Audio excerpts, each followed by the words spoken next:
রাজধানীর মালিবাগে 12 দলীয় জোটের উদ্যোগে অনুষ্ঠিত হলো ফ্যাসিবাদ বিরোধী ইফতার মাহফিল, যেখানে বিএনপির ভারপ্রাপ্ত চেয়ারম্যান তারেক রহমান ভিডিও বার্তায় বলেন, মতের ভিন্নতা থাকলেও যে কোনো মূল্যে ঐক্য ধরে রাখতে হবে। এই ইফতার মাহফিলে বিএনপির সিনিয়র নেতাদের পাশাপাশি নাগরিক ঐক্য, জামায়াতের ইসলামী, এবি পার্টি, বিএলডিপি, জাতীয় নাগরিক পার্টি সহ বিভিন্ন রাজনৈতিক দলের শীর্ষ নেতারা অংশ নেন। 12 দলীয় জোটের নেতারা বলছেন, রাজনৈতিক মত পার্থক্য থাকলেও বৃহত্তর স্বার্থে তাদের এই ঐক্য অটুট থাকবে।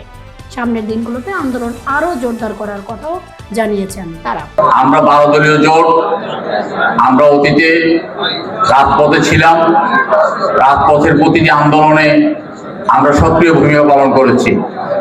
বর্তমানে আমরা রাজপথে আছি, ভবিষ্যতেও আমাদেরকে রাজপথে থাকতে হবে।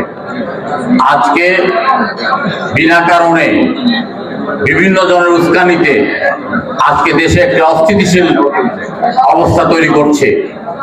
আমরা কোনো অস্থিতিশীল অবস্থা চাই না। আমরা চাই বর্তমান যে অন্তর্বর্তীকালীন সরকার আছে তাদের প্রধান এবং অন্যতম দায়িত্ব একটি সুস্থ নির্বাচনের ব্যবস্থা করা। একটি সুস্থ নির্বাচনের মাধ্যমে জনগণ দীর্ঘদিন তাদের ভোটাধিকার প্রয়োগ করতে পারে নাই। জনগণ যাকেই রাষ্ট্রীয় ক্ষমতার দায়িত্ব দেবে তারাই রাষ্ট্র পরিচালনা করবে। বিগত জুলাই অগস্টে যে ঐক্য আমরা গড়ে তুলেছিলাম তাকে আমরা অক্ষুণ্ণ রাখবো। আমরা লক্ষ্য করছি একটার পর একটা প্রতিদিন নতুন নতুন ইস্যু সৃষ্টি করা হচ্ছে। নন ইস্যুকে ইস্যুতে পরিণত করে একটা কৃত্রিম সংকট সৃষ্টি করার প্রবণতা আমরা লক্ষ্য করছি। আমরা এটাকে কামিয়াব হতে দেব না।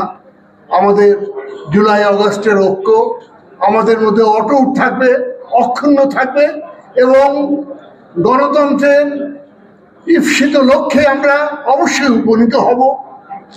ছাত্র জনতা, মেহনতি মানুষ, রাজনৈতিক দলগুলির পক্ষ থেকে এটাই হোক আজকের এই পবিত্র রমজানের ইফতার পূর্ব মুহূর্তে পরম করুণাময় আল্লাহ পাক পরওয়ারদিগারের কাছে আমাদের প্রার্থনা। আলোচনা শেষে দেশ ও জাতির শান্তি কামনা করে দোয়া করা হয় এবং একসাথে ইফতার করেন রাজনৈতিক নেতারা।